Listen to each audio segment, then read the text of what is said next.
y'all, and welcome to my vlog. My name is Erin, and today we're going to be doing the book addiction tag. I was tagged by Steph's romance book talk, and I will put a link to her video in the description below. If you are not already following Steph, get on that because she's awesome. On to the questions. Number 1.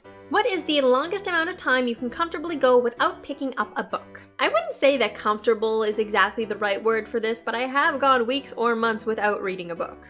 I no longer have a commute and I work from home, so a lot of what I used to have for reading time kind of disappeared. I tend to only read before bed, and sometimes I plan terribly and work right up until it's time to sleep, or we'll watch a show of something before we go to bed. In those cases, I don't really read at all because my eyeballs are pretty well ready to fall out of my head by that time. I would like to read more, but I am working on the whole guilt thing of prioritizing that over my million-mile-long to-do list. Number 2. How many physical books do you carry on your person, physical or device, at any one time? I have a whole 2 books on my Kindle app on my phone. They are Weird and Wonderful, which is a holiday romance anthology published by Roselark Publishing, and a whole bunch of my writing friends are in there. And the other is Cinders and Ash by Kira DeSoma, who is another one of my writing friends. I will put links to both of those books in the description below if you want to check them out. As for physical books, I don't carry any when I go places, partly because my purse is very small now by design so that I can't carry a whole shit ton of stuff, but also because I tend to get a lot of my books from the library now, and I like to keep them at home so that I know they're safe. If I'm leaving the house, it's usually with my husband, either for an appointment or running errands or a date or whatever, so I tend not to bring a book with me for those cases. If I am left to my own devices at any point, then I usually just chat with friends on my phone. Number 3. Do you keep every book you buy or receive, or are you happy to pass them on to make space for more? I definitely do not keep all of my books. I used to frequent library sales and secondhand bookstores all the time. And for all my birthdays and Christmases, I would ask for gift certificates to the bookstore. I had so many books. I purge my book collection usually about once a year. I donate anything that is still good quality, and the ones that survive the purge are usually reference books or books that I am intending to reread or read in the first place. Number 4. How long would you spend in a bookshop on a standard visit? I used to live in bookshops when I was in university. A lot of my class breaks were spent at the super cheap campus bookstore where everything was on sale all the time, or at the Chapters down the road. My friends and I would go for a couple hours and we'd just hang out in the romance section usually and find new stuff to read. Now my trips to the bookshop tend to be really short because I'm usually looking for a specific book, and I don't take that much opportunity to browse anymore because I get majority of my book recs from people online, and then I just see if my library has it. Number 5.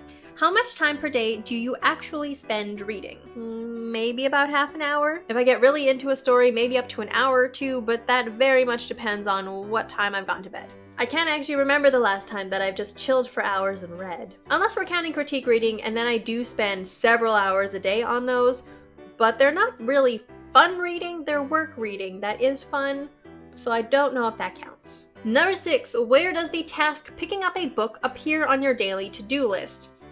It does not appear at all. I feel bad about that, but I do not count reading as a to-do list item. I just read as often as I can, which is not anywhere near as often as I would like. Number 7, how many books do you reckon you own in total, including ebooks? In total, I think it was about 330 last time I counted. At my peak, it was about 1,000, but that was before I moved out and realized I would have to transport 1,000 books, so that got cut down significantly. Number 8, approximately how often do you bring up books in conversation?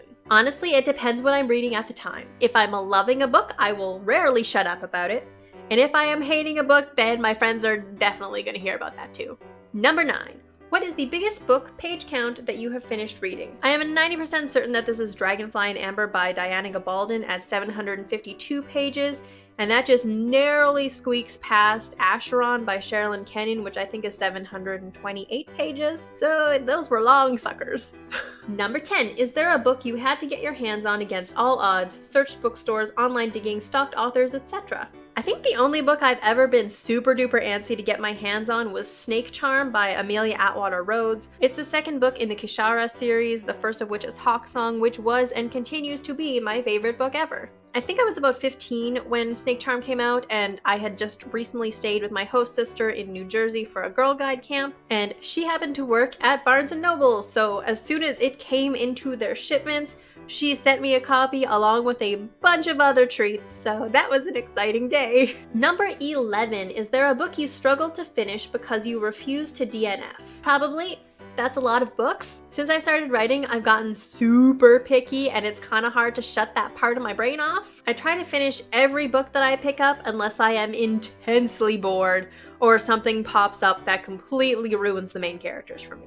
And number 12, what are 3 of your main book goals for 2019 or 2020 if you've started planning? I don't think I've ever planned reading goals before. Maybe that's something I should incorporate. For book goals in general though, I do have my upcoming contemporary romance novel, Heart and Soul, which is releasing in February. So that is definitely a goal. It's available for pre-order right now. I'll put all the links in the description below if you want to check it out. I have tons of work and goals associated with that.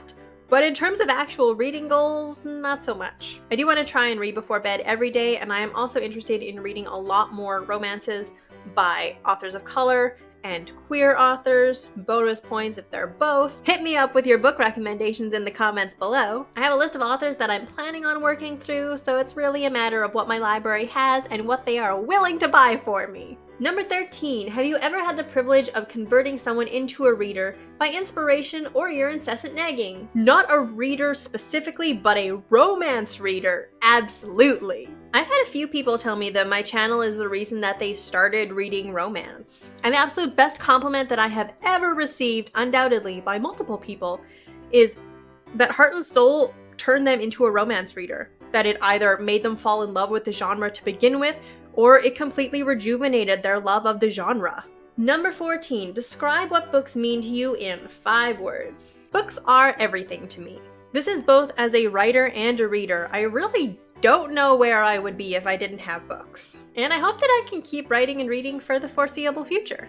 That is it for all of the questions. I'm going to be tagging Kylie Keeling, Kat Rector, and Kayla over at Literature Reads. I will put links to all their channels in the description below. So that's all I've got for you today. Thank you so much for watching. My upcoming contemporary romance novel, Heart and Soul, is available for pre-order now. You can enter the pre-sale giveaway for a chance to win some awesome prizes. Links to all that will be in the description below. There's also my other 2 books, Olympian Confessions, Hades and Persephone, and Olympian Confessions, Hera, both of which are available now in ebook and paperback. If you liked this video, give it a thumbs up, and don't forget to subscribe. If you'd like to be notified as soon as I upload, then ring that bell. All my social media links will be in the description below, and I will see you all next week with another video. Bye!